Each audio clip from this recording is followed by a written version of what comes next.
오늘 우리는 토비트서를 듣게 되었습니다. 우리가 살면서 잊지 말아야 할 신앙의 교훈 한 가지가 담겨 있어서 이를 함께 나누고자 합니다. 토비트서는 역사에 기반을 둔 어떤 소설에 가까운 작품입니다. 이 작품은 신구약 중간 시대에 기록된 작품이고 히브리 성경에는 나타나 있지 않고 70인역에만 수록되어 있는 성경입니다. 그래서 개신교에서는 외경으로 다루고 있죠.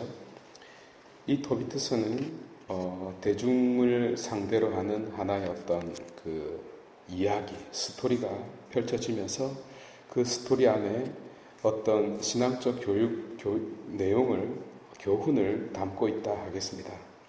BC 586년 예루살렘이 함락되고 성전은 파괴되고 유다 왕국이 마지막으로 멸망하고 그리고 50년 동안의 그 어두운 유배 시대에 살아야 했던 정말 한많은 유다인들의 삶의 고뇌와 그리고 그 고뇌 한가운데에서도 신앙을 잃지 않고 살아간 한 주인공을 이렇게 소개하면서 이렇게 이야기가 펼쳐지고 있는 것입니다.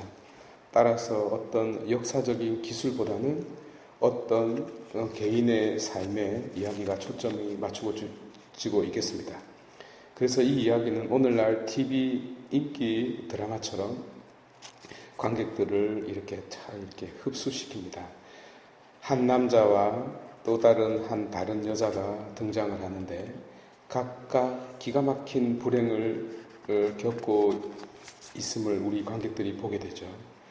그런데 그 두 사람은 소위 재수의 옴붙은 그런 어떤 남녀 주인공의 이야기가 전개되는 겁니다. 사건은 흥미를 더해갑니다. 이 남자는 참 의로운 사람인데다가 그리고 좋은 일을 하다가 억울한 누명을 쓰게 됩니다. 마치 구약의 요셉이 억울함을 당하듯 그리고 그 고통은 의로운 욥이 아무 이유 없이 어떤 고통을 겪듯 그에게 찾아오죠. 그래서 그는 막다른 골목에 다다르게 됩니다. 그는 어느 날 갑자기 하늘이 참 예뻐서 이렇게 좀 쳐다보았는지 모르겠는데 갑자기 새똥이 눈에 떨어진 거죠. 그 참새 똥요. 참새 비둘기 그 똥에는 독한 암모니아가 있어서 잘 지워지지도 않아요. 앞으로 하늘 조심하십시오. 그래서 눈이 멀어져 버렸어요. 4년 동안이나. 참 기구한 운명 아닙니까? 그런데 여자도 마찬가지. 김태희보다도 더 아름다운 여인 사라가 등장합니다. 그런데 이 여인은 너무나 아름다웠어요. 그래서 서로 남정네들이 덤벼들어서 결혼하려고 했던 모양입니다. 그런데 얼마나 아름다웠던지 사람이 아닌 귀신이 질투를 한 겁니다. 그래서 그녀와 결혼할 남자들을 전부 지하세계로 다 소환해버렸네요. 그게 7명이나 되었습니다. 미는 방명한다고 했던가요? 요즘은 나이든 여인들이 참 많아진 것 같아요. 어쨌든 이 여인은 그래서 죽음을 결심합니다. 스스로를 망가뜨려 신의 섭리를 조롱하려는 듯이 말이죠. 그러나 하느님이 누구십니까? 어둠의 빛 한 조각을 비춰주시는 분이 아니십니까? 하느님은 시커먼 옷에 새까만 갓을 쓴 얼굴에 인디안처럼 괴물같이 분칠을 한 라파엘을 보냅니다. 이 와중에 시간은 흘러만 갑니다. 그리고 또다시 등장합니다. 생계가 막막해진 아내가 옷감 짜는 일로 품을 팔고 그런데 그 솜씨가 너무 좋아서 품삯 외에 염소 한 마리를 이렇게 더 받아온 왔어요. 그랬더니만 갑자기 남편 토빗이 화를 내고 밥상을 뒤엎고 난리 굿을 치는 게 아니겠어요? 쫌생이도 이런 쫌생이가 어딨어요? 그러면 지가 돈 벌어 오든가. 온갖 관념적 도덕에 빠진 자들이 그러하듯 정당한 것 같지 않은 몫을 돌려주라고 하네요. 그럼 뭘 먹고 살죠? 그래서 소크라테스의 아내처럼 묻습니다. 당신의 그 자손들로 얻은 것이 뭐죠? 그 선행으로 무엇을 얻었는지 다들 알고 있어요. 뭘 얻었습니까? 거지 같은 삶과 불행밖에 얻은 게 뭐가 있느냐라고 부인이 이야기를 하는 겁니다. 부부싸움은 칼로 물베기 아니겠어요?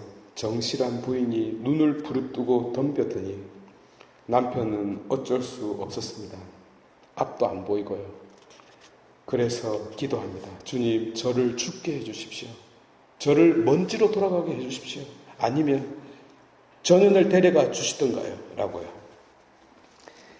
아무런 대책이 없는 듯한 장면에서 잠깐 동안의 정적이 흐르고 이제는 이쁜 사라의 기도가 등장합니다. 7명이 죽었잖아요. 주님, 저를 데려가 주십시오. 아니면 세상 다른 모든 여인들을 데려가 주시던가요? 라고요. 이에 하느님은 고쳐주신다라는 뜻을 지닌 라파엘 천사를 보냅니다. 이야기가 좀 길어졌네요. 2부는 내일 이어지겠습니다. 참고로 이 이야기는 넷플릭스에 나오지 않으니까 듣고 싶거들랑 내일 미사에 나오시기 바랍니다.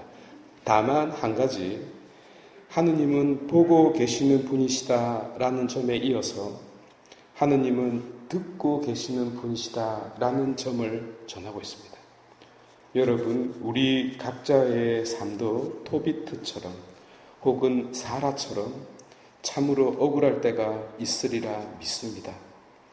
그러나 여러분, 하느님께서 듣고 계시는 분이심을 굳게 믿고 살아가도록 합시다. 하느님은 나의 간청을 들을 뿐만 아니라 내 마음속에서 끓어오르는 그런 소리까지 귀여겨 들으시는 분이심을 굳세게 믿도록 합시다. 예, 복원합시다.